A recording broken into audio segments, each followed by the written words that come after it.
I'll close on my final thoughts on this, because this is a very challenging thing. Like, this is the most existentially threatening thing you can imagine, because it's talking about the future of everything. It's huge. The stakes are massive. And I think I'm quite lucid on this point. I'm not saying I have an answer at all, but I think I might see the problem at least, you know? I don't know what use that is at this point. Sounds like it's like probably going to be happening in the next couple of years. So, oh well, throw the hands up. Oh, I figured out what's happening. And it's like the farmer's like, good little peasant, you did, well done, well done, well done. But I would propose that Jung, for example, suggests that this war of ions was, you know, sort of supposed to, you're supposed to look at it like a unity of opposites will occur. Christ and Antichrist will unite into something new, which is interesting. And so what exactly would that new thing be? What is the unity of Lucifer and Christ? And that sounds kind of heretical to Christianity as a whole. Like, how does this stuff work?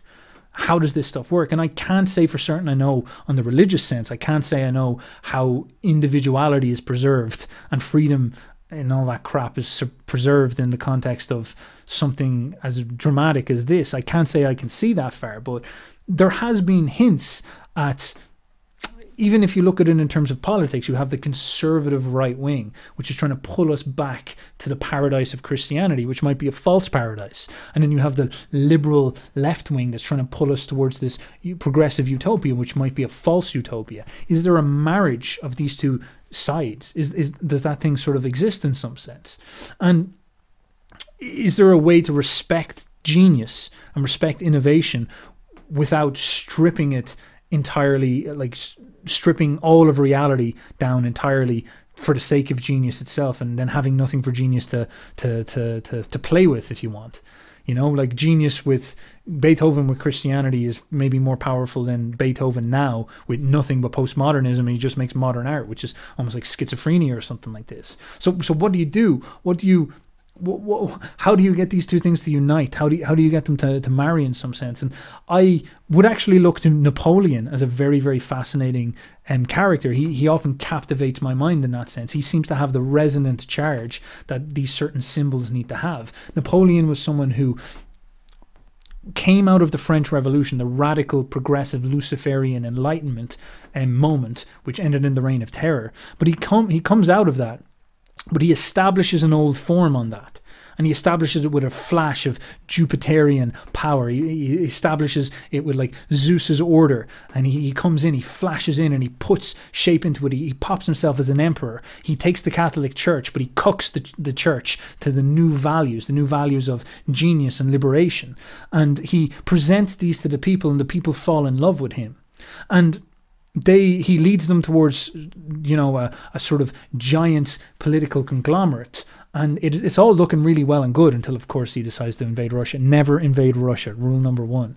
And he does all this, and it works, and it looks great, and it sort of sets the premise for what I think is the most endearing part of what I think people are trying to get out of Lucifer, which is the celebration of genius, the absolute joy it is to have a genius working. But it's genius actually contextualized. Napoleon was a pragmatist. He was no idiot. He understood that he was going to use the church. He understood the power of being an emperor and that old form. He brought in quite a lot of old forms. A lot of people did, like a part of the revolution didn't like that stuff, and they often rebelled against them, and he ignored them, and he brought in a lot of old forms and hierarchy. For example, the army refused to have like positions like marshal, because, you know, it was like, oh, domination, hierarchy and all this, and he was like, shut up, we're going to have marshals. And he made one of the greatest armies of all time. And so it says a lot about the question of what Lucifer is. I think Lucifer is the place where you can kind of study this stuff, because what Lucifer represents in Paradise Lost is that God is almost like a choir master, and Lucifer is the best singer. And God is commanding Lucifer, restricting Beethoven, restricting Napoleon. And Lucifer is like, no, I don't want to do it. And he jumps off and he's like, I'll make my own choir. And he breaks free. And he goes into Pandemonium, that's the name of his new choir, and tries to make all this song, but it's like heavy metal choir. And it's not very, very ordered, and it's all dissonant, and and it's his attempt at freedom, like the prodigal son.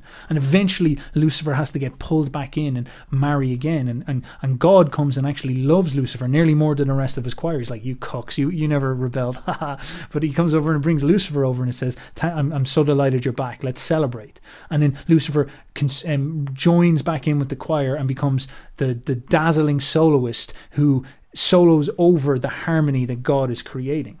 And I think that symbol is absolutely essential towards understanding how a lot of this stuff is going to go, because this Luciferian promise that seems to be coming could tilt into something horrific, just like it has done in the past. And I think that one of the most intelligent things that could be levied towards people with political or economic, or, you know, the Jeff Bezos and all that type of stuff, is to try to offer them something, because a lot of those people just want position and power, and they do actually want to do the good thing, and they want to be historically correct. And so, you know, they're like the farmers that are adapting to things. And so maybe it'd be a proposition of like, this would be very risky if it creates hell on earth for the jungle people, for the peasants. That's not a good thing. That could go very, very bad. And so maybe there needs to be a sort of thinking through of how this is going to be presented to the peasants, and what type of life it's going to manifest for them in some sense. It can't be too crazy, let's put it this way. Well, maybe it can, but it might end in disaster. That's the only challenge.